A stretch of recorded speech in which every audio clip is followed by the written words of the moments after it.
আগে এই ভাইরাল ভয়েসটি শুনুন। আর এখন আবার নির্বাচনের নামে একটা প্রহসন খেলা। সরকারি কর্মকর্তা কর্মচারী প্রত্যেকটা প্রতিষ্ঠানকে বলছে হ্যাঁ ভোটের জন্য প্রচার করতে। তাহলে আর ভোটের দরকারটা কি? ইনুস হ্যাঁ হ্যাঁ করুক আর সবাই সাথে সাথে হ্যাঁ হ্যাঁ করুক, হয়ে গেল। আর তো কিছু লাগে না। সরকারি অফিসার থেকে শুরু করে বিভিন্ন সংস্থা, সংবিধিবদ্ধ সংস্থা, স্বায়ত্তশাসিত সংস্থা সবাইকে কাজে লাগাচ্ছে যে আপনারা সবাই হ্যাঁ ভোট দেন। তো এরকম প্রশাসন, পুলিশ, বিডিআর, আর্মি, সেনাবাহিনী, কোস্টগার্ড বা আনসার বাহিনী, সরকারি অফিসার সবাইকে ব্যবহার করে যদি নির্বাচন করতে হয়, সেটা কি নির্বাচন? আমি বলবো যারা সমাজে বা আন্তর্জাতিকভাবে এত গবেষণা এত কিছু করেন, তাদেরকে আমার অনুরোধ, আপনারা একটু তদন্ত করে ঘটনাগুলি দেখে।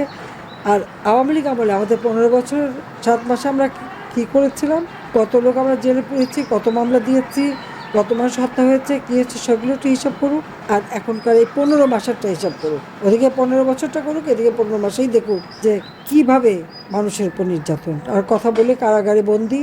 আর ওই হ্যাঁ না ভোটে আমাদের কেউ যাবে না, কারণ যাওয়া লাগবে না, তারা তো সবই হ্যাঁ না থাকবি না, সব হ্যাঁ করাই নেবে। কিন্তু অবৈধ ক্ষমতা দখলকারী ইউনূসের কোনো অধিকার নেই সংবিধান সংশোধন করার। নির্বাচন হয়েছে 2024 সালে, আবার নির্বাচন হওয়ার কথা 2029 সালে। সে অবৈধভাবে ক্ষমতা দখল করে সংবিধান লঙ্ঘন করে সে নির্বাচন দিয়েছে। নির্বাচন দেবার কি অধিকার আছে তার? আর নির্বাচন যদি দেয়ও, তা আওয়ামী লীগ কেন ইলেকশন করতে পারবে না? আওয়ামী লীগের কী অপরাধ? যে অপরাধে অপরাধী করে তার থেকে শতভাগ বেশি অপরাধ তো এই ডক্টর মোহাম্মদ ইউনূসের সরকার এই 15 মাসেই করে ফেলেছে। তাহলে তারা কি করে ক্ষমতা থাকে আর কি করে ইলেকশন দেয়? এ তো রীতিমতো পাতানো খেলার ইলেকশন। যেহেতু আওয়ামী লীগের বিরুদ্ধে এত বদনাম করেছে, আমার বিরুদ্ধে এত বদনাম করেছে, তারপরেও যখন দেখে যে মানুষের আস্থা বিশ্বাস আওয়ামী লীগের উপর, মানুষের আস্থা বিশ্বাস আমার উপর, মানুষ চায় আমাদেরকে ক্ষমতায়, সেই জন্য আমাদেরকে নিষিদ্ধ করে দিয়েছে, ইলেকশন করতে পারবো না।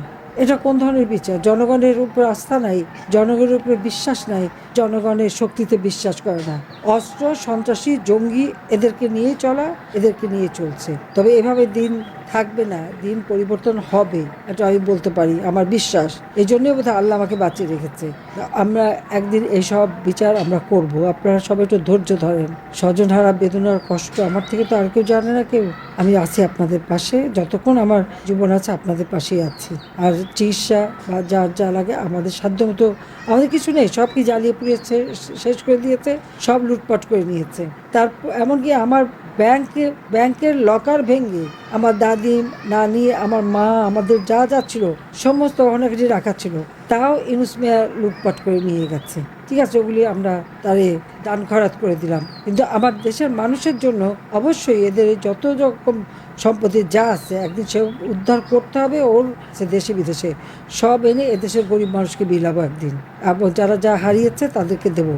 আর আমাদের যা আছে আমরা সেটুকু করব। আমাদের প্রবাসীরা অনেক সাহায্য করে যাচ্ছে, চিকিৎসা থেকে শুরু করে যা লাগে আমি যতদূর সম্ভব করে যাচ্ছি। আমি আসছি আপনাদের পাশে, এটুকু বলতে পারি। সবাই ভালো থাকেন, সুস্থ থাকেন। জয় বাংলা, জয় বঙ্গবন্ধু।